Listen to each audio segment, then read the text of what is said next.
Been teaching for more than 30 years now. Seems like a very long time. But nearly all my teaching, both in New Zealand and in England, has been in quite multicultural schools. So where there are children from lots of places around the world. So even as a young teacher, I was working with English language learners. For the second 2 years of my teaching, I worked in a bilingual unit teaching Māori and English, which was a very good experience for me. But since then I have worked in New Zealand and in England for 8 years altogether in England, working with English language learners. But it wasn't until 2000, I started studying to be an ESOL teacher. So before that I was just a classroom teacher. Since then I have done a postgraduate diploma in TESOL and a Masters in Applied Linguistics. So I have some training as well as lots of experience working with English language learners. Been teaching for more than 30 years now. Seems like a very long time. But nearly all my teaching, both in New Zealand and in England, has been in quite multicultural schools. So where there are children from lots of places around the world. So even as a young teacher, I was working with English language learners. For the second 2 years of my teaching, I worked in a bilingual unit teaching Māori and English, which was a very good experience for me. But since then I have worked in New Zealand and in England for 8 years altogether in England, working with English language learners. But it wasn't until 2000, I started studying to be an ESOL teacher. So before that I was just a classroom teacher. Since then I have done a postgraduate diploma in TESOL and a Masters in Applied Linguistics. So I have some training as well as lots of experience working with English language learners. Teaching Saudi students has been quite a new experience for me, because previously I've worked mainly with migrant and refugee students. But in recent years, say in the last 5 or 6 years, we have had a number of students coming from Saudi Arabia to our school. For me, initially, one of the biggest issues was my lack of understanding around cultural experiences for those children. Because I think building connections for me is the most important part of my teaching. And because I didn't have an understanding of their cultural experiences, it was quite hard initially for me to build those connections with the students. So I've worked quite hard over the last few years to try to build that up a little bit. And I think the other thing that is quite challenging is that the students come into a school like our school and it is very different for them. So helping them to adjust to the routines and the way our school works is often more challenging than teaching English. So, but that's a really important part of the role, of my role, I see, is to make sure those kids get to know how our schools work, how relationships work with people, because it is so culturally different. In terms of teaching English, like all students who have learned English as a foreign language, some of the learning is quite rote learning. So a lot of the focus is for me when I first start to work with the students is to try to find some real situations for them to apply their learning, because not so much the younger students, they don't have much English anyway, but the older Saudi students have quite a bit of English, but it is very rote learned.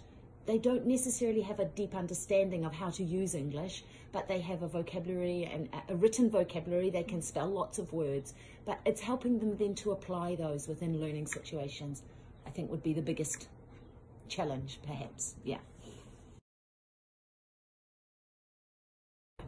So I use a lot of visuals. Okay, so I would make sure that there's lots of different ways for the students to access the learning, so not just orally, that they are supported by written visuals but also pictorial visuals to support the activity we're doing.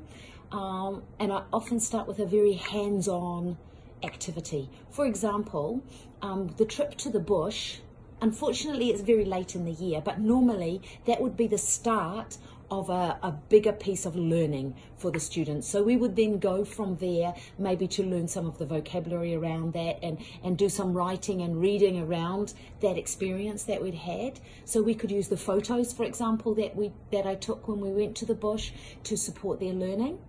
The other thing I do a lot is I use other students. I really make use of the students in the class to support each other.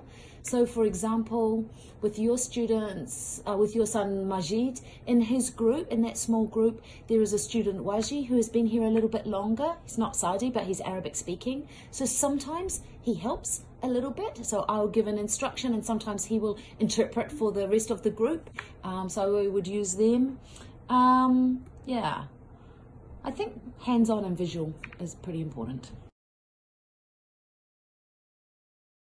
So again, I think one of the important things is providing the learning in a number of different ways. So it's not just oral, that it can be visual, it can be written, it can be pictorial or whatever, and hands-on, but also providing the students with a variety of ways to show their understanding.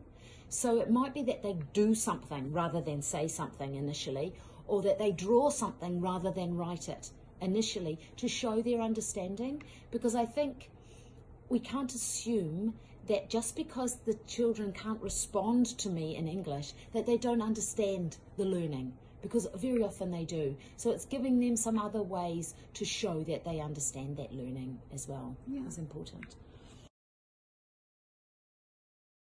Okay. As I mentioned before, that relationship thing's really important, and often a weaker student is a student who lacks confidence.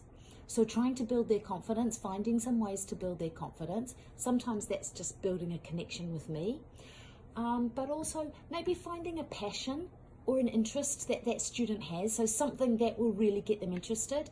And with young students, that's really easy. So finding a reading book that's about something they want to read about. So if they're really into animals, give them some animal reading books. Don't make them read about something they're not interested in. So initially, really trying to capture them. I would try to do some pre-teaching or some front-loading. So if I know I'm going to be introducing, for example, a science concept, and I know that that student or that group of students are a bit weak in that area, I would try to make an opportunity to introduce the vocabulary or the concept beforehand. If I'm doing a reading lesson and I know that particular student's going to struggle with a book, I would try to make an opportunity for us to share the book first, or I might say, take it home and have a look at it tonight. Tomorrow we're going to do some work on this book. So giving them a sort of a chance to prepare themselves for the learning. And that builds their confidence as well, because suddenly the next day, oh, I've seen that book, I read it last night, I know what it's about. And they're in with the group rather than feeling really shy and they can't do it. In my opinion, as I keep saying, relationships. To me, that's number one with all the kids here, but especially with my English language learners. I think if I don't have a relationship with them, then it's really hard to teach them, because it's hard for them. So you've got to show some kind of empathy and understanding about the process that they're going through. So building relationships, I think, would be number one. Being informed is really important. So like I was saying before about cultural difference or cultural understandings, just being informed for all my students, but at the same time not assuming anything, like not assuming that all my Saudi students are going to be the same, that they've had the same experiences or they think the same things or their families are the same, you know. So recognizing that every student is an individual, but at least having some broad awareness of cultural difference and diversity, I think is really important. Being passionate. I'm not passionate about teaching everything, but I am passionate about teaching. And there's some things that I'm really passionate about, so I try to share that with the kids, because if I'm not very passionate, then it's really hard for them to feel passionate about their learning. So I think they really pick up on the enthusiasm of the teacher and having fun. I think that's really important.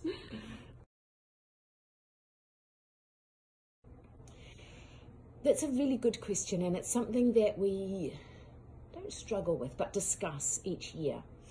And I have worked, in the time that I have been here, I've worked in all different models of different numbers of children. I work in the classroom, I work in here, and it really depends on what we're trying to achieve. But ideally for me, an optimal number for early literacy learning is at least sort of around 6 is a good number. 4 to 8 is okay, depending on how you work, but I find that for a reading group or a writing group, that's a good number at an early level. When they're a bit older, I can have much bigger groups, you know, it might go up to 12 or 14, but it really depends on the purpose. If it's guided and instructional work, it needs to be quite a small group, because I believe that you need to, I don't know if you've ever heard of the Goldilocks zone, but for learners, I'll explain it in more detail off the video maybe, but it basically means that you need to find the level that the child's at and just go a little bit higher. A little bit lower is too easy, is boring. Too high is too hard, they can't do it. You just have to get that right level of learning. If you've got a really diverse group, it's very hard to do that. So a smaller group works better, yeah.